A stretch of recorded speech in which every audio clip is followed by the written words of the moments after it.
market its players individually in a team dynamic where the players in the NFL almost get promoted as the team and the helmet, and we're going to show up and watch them perform regardless. With an extremely small group of exception, yes. There is no dumber content on the internet than NFL players complaining about NBA salaries, okay? And it happens every offseason, and you go, there's 53 of you dudes, and there's like 14 or 15 of them. And until they start playing 11 on 11, like, that's just the way it's going to work. That when it's a handful of players, like, I don't think there's more than 10 players in the NBA that can completely change your franchise. But when you're one of those guys, you're going to get that kind of money. And then when you're searching for the next one. So that whole stuff drives me crazy. As far as it pertains to Dallas, if they max Zeke, it's a huge mistake. The running back, you're crying about, oh, you know, it's outdated. No, it doesn't make any sense to pay any of you guys. I mean, I'm sorry, that's the position you play. The Gurley contract didn't make any sense before he got hurt. The Johnson contract doesn't make sense. He's missed half his time. And if you're going to go ahead and max whatever the version of maxing a running back is in 2019, 2020 for a running back, it's a waste of money. I will say this. If you get Zeke close to what a max is now and pay him today, you know, he's going into his fourth season. If you could find a way to do a 4 or 5 year deal, you're not taking it all the way to year 10, 11, 12. You can get most of that prime, encompass it, and then it's essentially, hey, after year 8 or year 7, we can potentially move on when the guaranteed money's done. Greeny already have a crystal ball for Ezekiel Elliott's future. Let me hear it. His on-field productivity is going to be elite, but his off-field productivity is going to stop them from paying him a long-term deal. He's going to be the next Le'Veon Bell. So says Rostradamus. He's been saying that for a while, and it does feel like it's sort of creeping in that direction. All right, we have given Bobby Carpenter some homework today. He's put together to work, Bobby. Some burning questions, and here's the next one. The Cleveland Browns have put together like a team of stars, sort of almost an NBA-like offseason the Browns have had. So the question this morning, Bobby, is, will the Browns' personalities potentially derail their playoff chances? So we've talked a lot about Joel Embiid and Ben Simmons today and how those guys really don't want to work. Odell Beckham Jr., Baker Mayfield, those guys burn as hot as anybody. But as long as you're burning in the right direction and everybody knows you're on board, you're going to be able to have success. Odell Beckham Jr.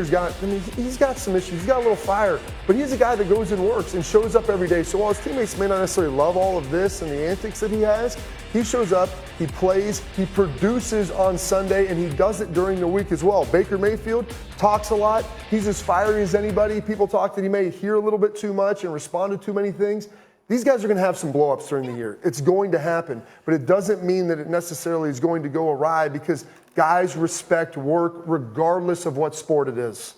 This is a really easy, like, hindsight thing after the fact, because if they start winning some games this year, be like, man, that fire, that passion, these guys are all right. And if they end up going 9-7, miss the playoffs, be like, yeah, just too many personalities with this thing. So we all know how this game plays out when we start talking about it. But at least we know that they're good. With the hype behind it, which can affect the odds, and everybody's on this Browns thing, has been talked about maybe as much as any team this offseason, they're actually that talented.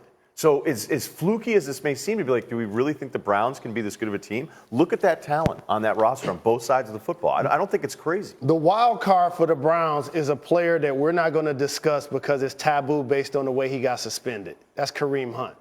If he returns and he resembles the player that he was in KC, he's going to give them a level of balance that the Chiefs had.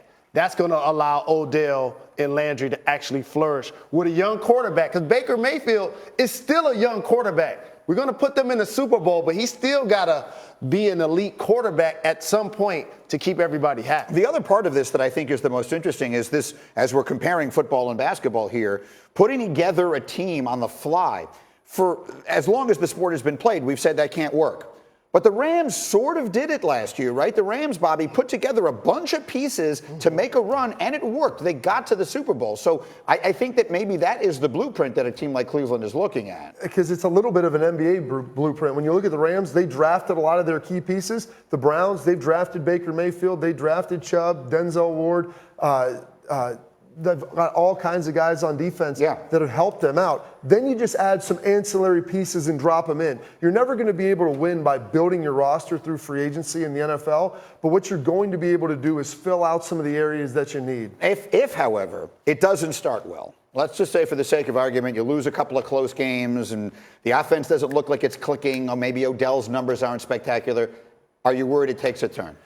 Odell will get crushed. because that would just be what happens. Like if there's some sort of outburst there for him, because he's a marked man that way, and if they're off to a slower start, I mean, the weird thing about this is it's really fun playing with no expectations. But a team that hasn't been to the playoffs, this group is so young, as you point out, and then now we have all these expectations for you. If it doesn't get off to a good start, we'll see. You go from a team that was one of the longest odds for the last decade to win a Super Bowl, 5th or 6th in odds now to win the Super Bowl. That is a massive swing. Listen, a year ago today, they were coming off a season in which they were 0-16. I mean, a year ago today, they were coming off an 0-16 season. How about the flip side of that? Meanwhile, on planet Earth, a Twitter user called out Tom Brady yesterday because on Madden, he's got a 20 rating for being too high due to Brady's lack of speed. They said that was too high. So Brady posted a video in response on Twitter with the caption, "Submitting new evidence to be considered for my Madden NFL speed rating. You can't Photoshop a video." And that is Tom Brady running on his social media. How about his IT team? Like, that's some serious They got editing. some stuff going on. All right, hold on. We'll take a break here. On the way, Jalen Hurts comes to Oklahoma with a lot of fanfare. Why is his coach saying he still needs to win the quarterback job? Paul Feinbaum weighs in on that and more. And Russell Westbrook does a lot of things. Setting screens, not one of them. We pick